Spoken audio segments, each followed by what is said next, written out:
Mulai dari pesantren ini saya kira penting pada para mudir untuk mengajarkan sains di ruang-ruang kelas pesantren itu dengan apa? Dengan panduan ayat-ayat kauniyah di dalam Al-Quran. Ini penting. Bercerita tentang hukum apa? Hukum eksak, hukum biologi, hukum fisika, hukum antariksa, hukum apa saja itu perlu dibimbing oleh ayat-ayat Al-Quranul Karim. Ya, tentu bukan cocok logi. Ya, kita tidak ingin pembahasan tentang Islamisasi sains itu hanya sekedar cocok logi. Tapi betul-betul yang merupakan hasil kajian yang mendalam dari ulama-ulama, para saintis muslim yang bisa dipertanggungjawabkan keilmuannya. Ini tugas besar. Jadi melahirkan calon-calon pemimpin itu punya wawasan global. Karena Al-Quran itu wawasannya global. Wawasan Al-Quran ini universal. Bahkan bukan hanya dunia, akhirat juga sudah ada wawasannya. Ya, santri-santri yang mendapatkan pendidikan di pesantren, ini saya yakin makin dekat dengan Al-Quran, semakin dekat dengan khazanah keilmuan para ulama yang melahirkan ilmu-ilmu yang luar biasa karena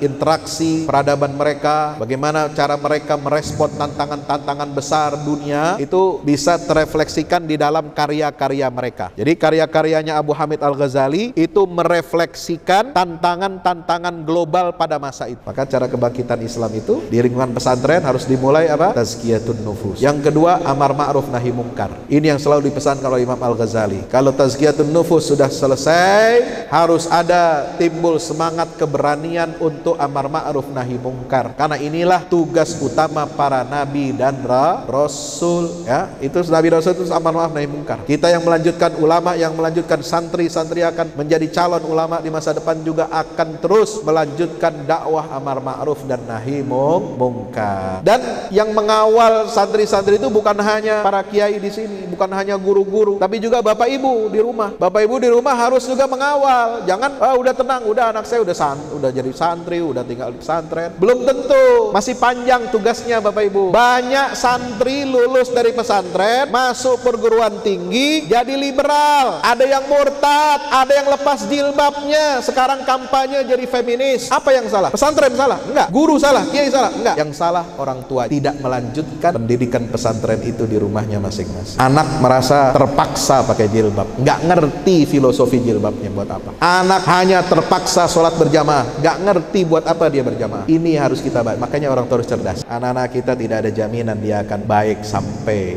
akhir hayatnya, insya Allah.